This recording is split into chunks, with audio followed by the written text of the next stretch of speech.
Assalamualaikum warahmatullahi wabarakatuh. Pada pertemuan kali ini, saya akan melakukan dua tiga. Saya izin share screen untuk melakukan.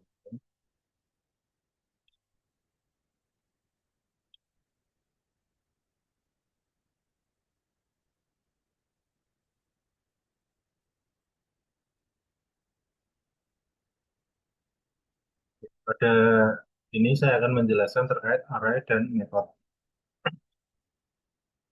Array adalah objek yang digunakan untuk menyimpan sejumlah data. Elemen-elemen pada array ditandai dengan indeks.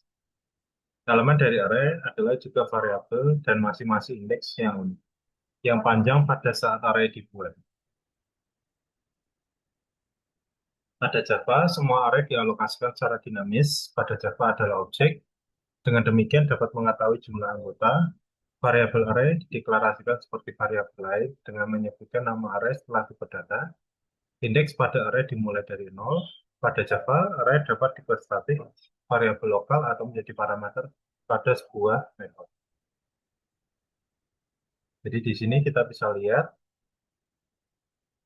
ini adalah indeksnya. Ya.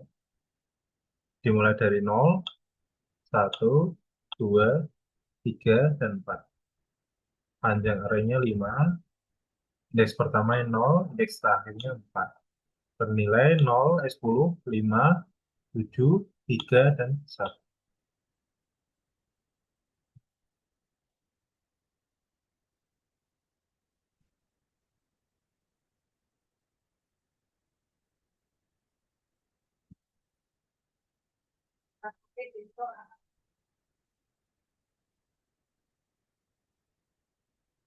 Satu dimensi, itu ada seperti ini ya. Ada tipe data string dengan variabel cars bernilai Volvo, BMW atau BMW, Ford, dan Mazda. Kemudian ada variabel integer dengan apa namanya variabelnya yaitu my_num berisi 10, 20, 30, dan 40. Oke. Kemudian integer array ya.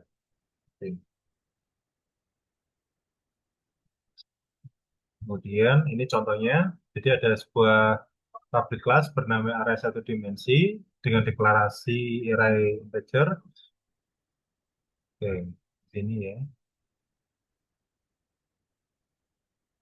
Ini ada deklarasinya bernilai variabel integer, tipe data integer dengan variabelnya atau variabel bernama array integer dideklarasikan dengan array alokasinya 5, kemudian indeks ke 0 itu 5, indeks ke 1 itu 7, kemudian dicetak indeks ke 0 dan indeks ke 1. Hasilnya akan memberikan nilai dari,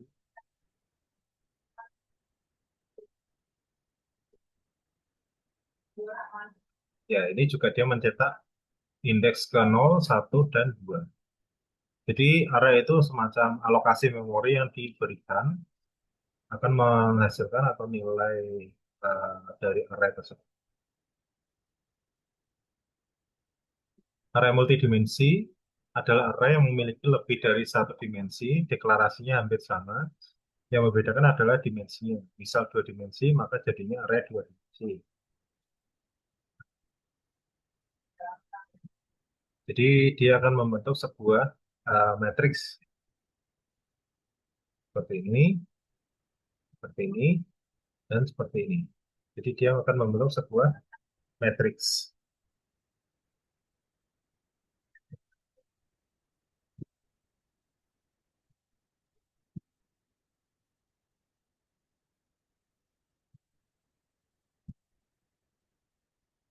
Array multidimensi ya.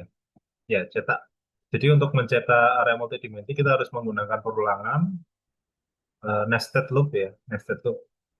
Ini dimulai dari indeks ke 0, dia akan menjalankan looping di sini sejumlah tiga kali ya. Tiga, kemudian indeks ke satu, dia akan menjalankan lagi satu, dua, tiga, kemudian indeks ke dua itu satu, dua, tiga. Jadi dia akan menghasilkan nilai seperti ini, seperti tabel atau matriks seperti ini.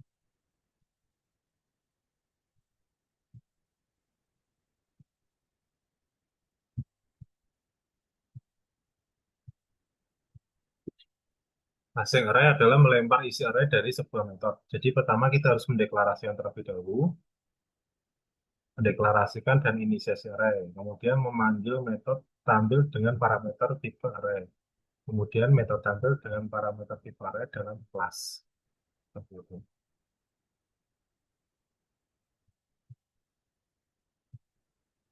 Outputnya seperti itu. Oke, kita lanjutkan untuk metode. Metode pada Java adalah sekumpulan instruksi yang dikelompokkan bersama untuk melaksanakan tugas tertentu. Cara buat metode dalam suatu kelas yaitu public. Ya. Jadi keterangannya di sini my method adalah nama metode ya, nama metode. Static di sini adalah modifier yang artinya bahwa metode dibangun adalah milik dari kelas. Nah, kelas. Void artinya metode tidak mengembalikan nilai. Jadi jika ingin sebuah metode mengembalikan nilai maka hilangkan keyword start, keyword void. Jadi dia akan mengeksekusi kode program yang ada di dalam di sini, tidak memberikan atau melempar sebuah item. Ya, contohnya seperti ini, ada nama metode untuk mencetak hasil dari metode. Outputnya hasil dari metode. Memanggil metode yaitu menuliskan nama metode dan diikuti oleh tanda kurung buka dan kurung tutup. Contohnya seperti itu. Ada, ada my method mencetak sistem out print hasil dari metode dipanggil di sini ya, public static void main string terus dipanggil my method.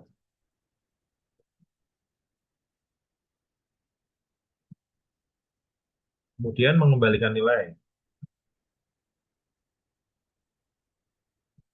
Mengembalikan nilai yaitu kita pertama membuat sebuah kelas,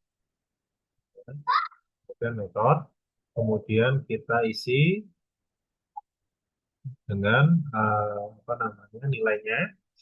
Kemudian di sini kita membuat sebuah void atau menuliskan sebuah void untuk tidak memproses nilainya.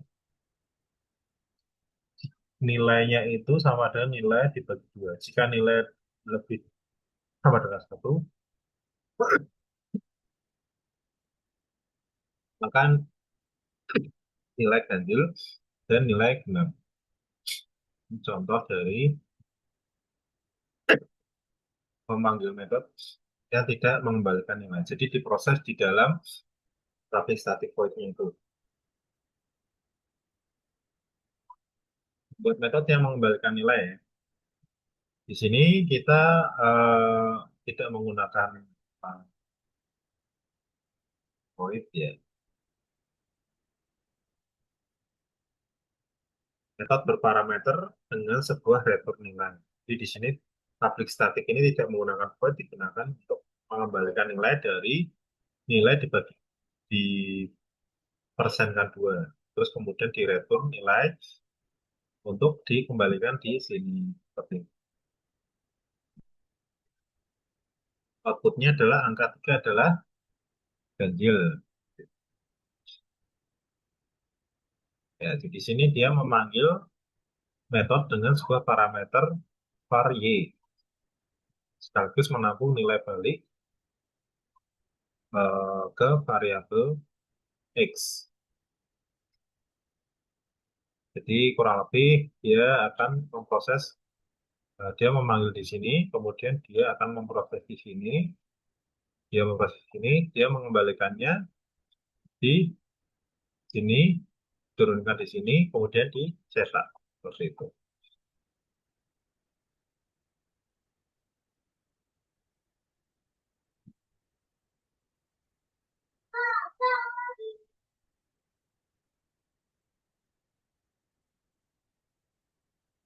Metode overloading adalah kemampuan sebuah kelas memiliki nama metode yang sama. Tapi yang membedakan adalah parameternya. Seperti ini. Jika memanggil dengan metode sama, ini ya metode nama sama, metode nama sama. Ya. Ini masing-masing memiliki parameter yang berbeda-beda. Parameternya pertama, parameter kedua, dan parameter yang ketiga seperti itu.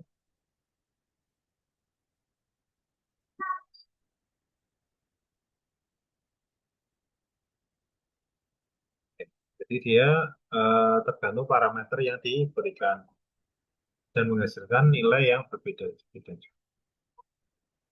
Jadi,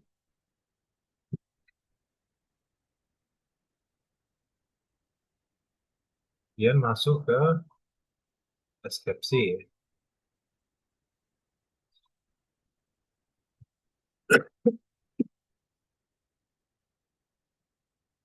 Deskripsi adalah peristiwa yang menyebabkan program menjadi tidak normal atau error. Penyebabnya, masukan data tidak valid, file yang dimaksud dalam kode program tidak ada, memori yang tidak didefinisikan, dan banyak lagi yang lain.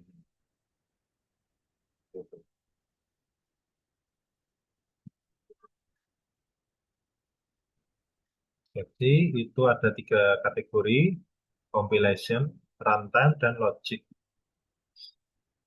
Errornya ada jadi tiga. Compilation error adalah error yang terjadi pada saat program dikompilasi. Salah sintaks, semantik, atau cascading. Salah sintaks, contohnya seperti ini, satu error ya. Kesalahan karena kurang titik koma. Semantik yaitu kesalahannya adalah karena variabel A dan B belum diinisiasi atau belum diisi nilainya. Kemudian cascading ini ambigu kan. For itu dia program tidak bisa membaca maksudnya, harusnya for ya.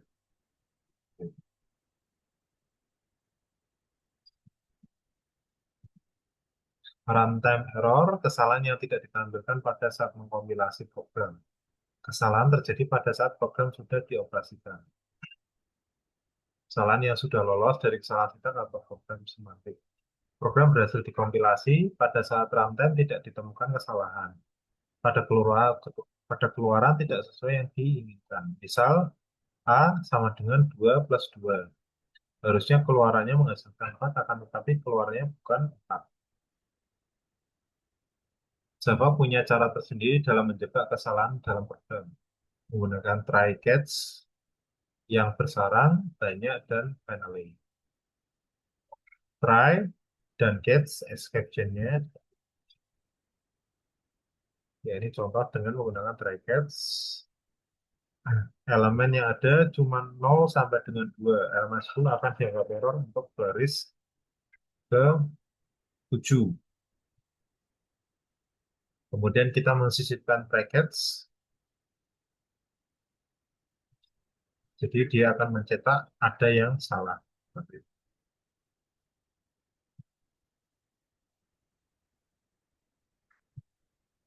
Brackets bersarang pada dasarnya sama dengan brackets pada umumnya. Cuma perbedaannya adalah dalam brackets bersarang itu ada double brackets. Ada catch-catch yang diberikan.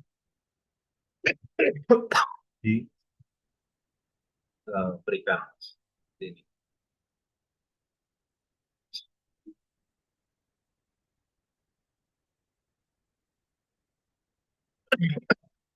menjebak kesalahan jika pada area yang melampaui indeks range.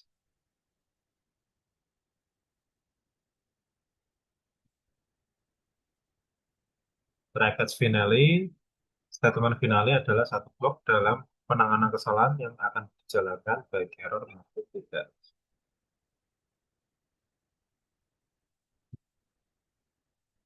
Jadi ada sebuah statement finale, kita bisa tetap menjalankan program ini. Walaupun kesalahan sudah dijebak, blok statement finale ini tetap dijalankan. Row ini digunakan untuk menjebak kesalahan yang dibuat sendiri. Keyword row umum untuk menjebak kesalahan yang dibuat sendiri. Cek umur, outputnya seperti ini.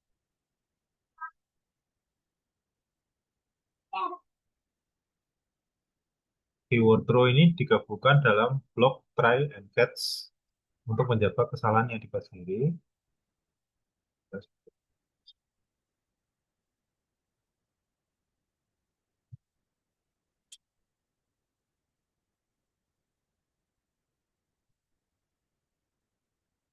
Kemudian ada kelas string, kelas yang diturunkan dari Java.lang yang menangani deretan karakter, mempunyai sejumlah metode yang berguna untuk memanipulasi string itu sendiri. Mengubah huruf kecil menjadi huruf kapital, menggabung karakter atau string, memenggal string dari depan, tengah, atau belakang. Contohnya, metode untuk mengetahui panjang dari string, menggunakan length. Untuk menggabung string, concat, menggabungkan Fanny dan Laumbu. Kemudian, untuk mengambil satu karakter dari sebuah string, kita menggunakan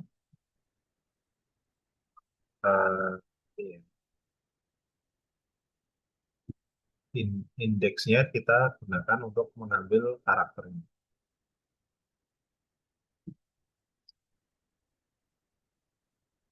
Mengubah berbagai jenis tipe data menjadi nilai string. Ya, juga bisa. Oke, yang terakhir, kelas string buffer, kelas yang diturunkan dari library yang ada di objek java.lang. Kelebihan dari kelas string buffer, selain bisa memodifikasi string yang ada di dalam buffer string, string buffer memiliki fitur kapasitas bisa otomatis melebar selama acuan ketentuan Java memenuhi. String buffer tidak perlu mengalokasikan buffer array internal baru. Jika buffer internal meluas, maka secara otomatis dibuat lebih besar. Metode append untuk menambahkan nilai pada string buffer, ya, menggunakan append ya. Ini,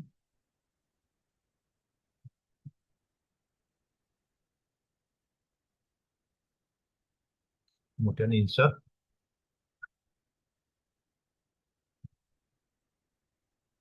replace, untuk mengganti ya replace ini, kemudian delete untuk menghapus. Reverse untuk menukar posisi dari depan ke belakang. Balik kalimat. Substring ini untuk mengambil atau memotong dari sub atau satu kalimat itu akan diambil.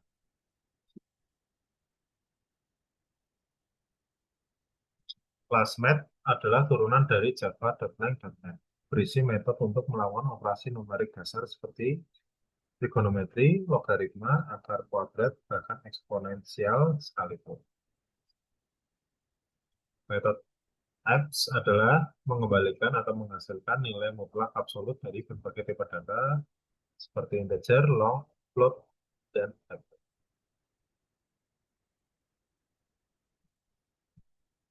Dan net absolute ya, outputnya, jadi nilainya akan selalu bernilai positif. Kemudian ada metode max untuk mengembalikan nilai terbesar dari dua variabel parameter yang diadu. Mengambil nilai maksimumnya, nilai terbesar dari dua nilai yang diadu. Kalau min itu nilai minimum yang diambil. Kalau round itu mengembalikan integer long double menjadi pembulatan yang tertekan. Ya. Jadi dibulatkan double SQRT itu pangkat atau akar ya dari nilai tersebut.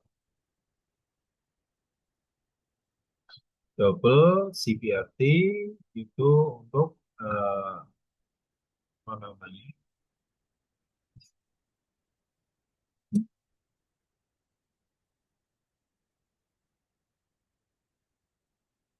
Double lang untuk log ya. Kemudian sin